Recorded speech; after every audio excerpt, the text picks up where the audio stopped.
இந்த கோயிலில் வந்து 27 நட்சத்திரத்துக்குரிய அந்த விருட்சம் வந்து வச்சுருப்பாங்க. அதுதான் அதோட அதிசயம்.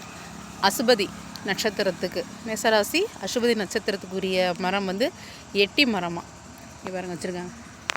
குட்டியோண்டாக இருக்குது. ஓகேவா? அடுத்து பரணி நட்சத்திரம் நெல்லி மரம். நைட் நேரம் செடியை தூங்கிட்டு இருக்கு. கார்த்திகை நட்சத்திரம் அத்தி மரம். பார்த்தீங்களா அத்தி மரத்தை?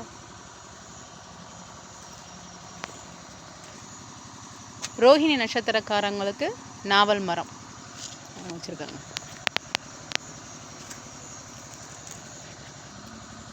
மிருகசீரிசம் நட்சத்திரக்காரர்களுக்கு கருங்காலி மரம்.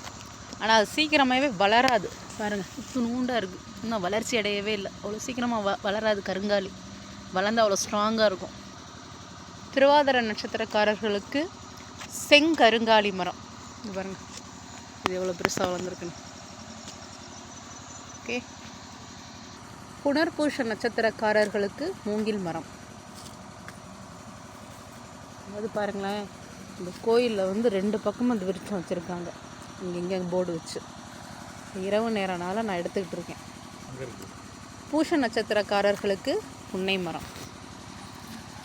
பாருங்க, புன்னை மரம் வந்து நெய்தல் நிலத்திற்குரியன்னு தமிழில் படிச்சிருக்கோம். இப்போ தான் பார்க்குறேன். சின்ன செடியாக இருக்குது புன்னை. வேறு எங்கேயும் பெருசாக 2 பக்கமாக வச்சுருக்காங்க. அங்கிட்டு பெருசாக இருக்கான்னு பார்ப்போம். ஓகே. லெஃப்ட் சைடு இருக்கக்கூடிய அந்த பூஷ நட்சத்திரம் புன்னை மரம் வந்து கொஞ்சம் பெருசாக இருக்குது. இதுதான் புன்னை மரமாப்பா. வித்தியாசமாக இருக்குது. நான் ஃபஸ்ட் டைம் பார்க்குறேன். ஃபஸ்ட் டைமில் குட்டியாக இருந்துச்சு. இப்போ கொஞ்சம் வளர்ந்ததுக்கப்புறம் பார்க்குறேன். பார்த்துக்கோங்க.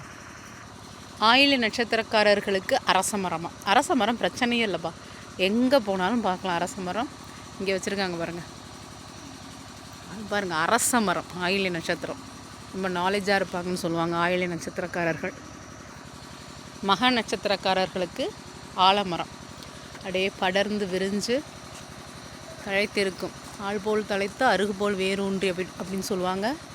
மக நட்சத்திரம் ஜஹ ஆளுன்னு சொல்லுவாங்க. சிறப்பு வாய்ந்த நட்சத்திரம், ஆளுமை திறன்மிக்க நட்சத்திரம். ஆலமரம் எல்லா இடத்துலையுமே இருக்கும்.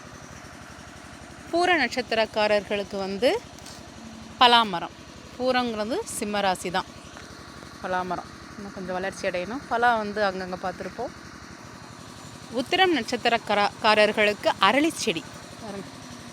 அரளி இதுவும் எல்லா இடத்துலையும் பார்த்துருப்போம். அஸ்த நட்சத்திரக்காரர்களுக்கு ஆத்தி மரமாக. பார்த்துக்கோங்க, இதுதான் ஆத்தி மரம். கொஞ்சம் டிஃப்ரெண்ட்டாக இருக்குது. நீங்களாம் பார்த்துருப்பீங்களான்னு தெரியல. இலையெல்லாம் பாருங்கள். ஆனால் எல்லாம் தூங்கிக்கிட்டு இருக்குது.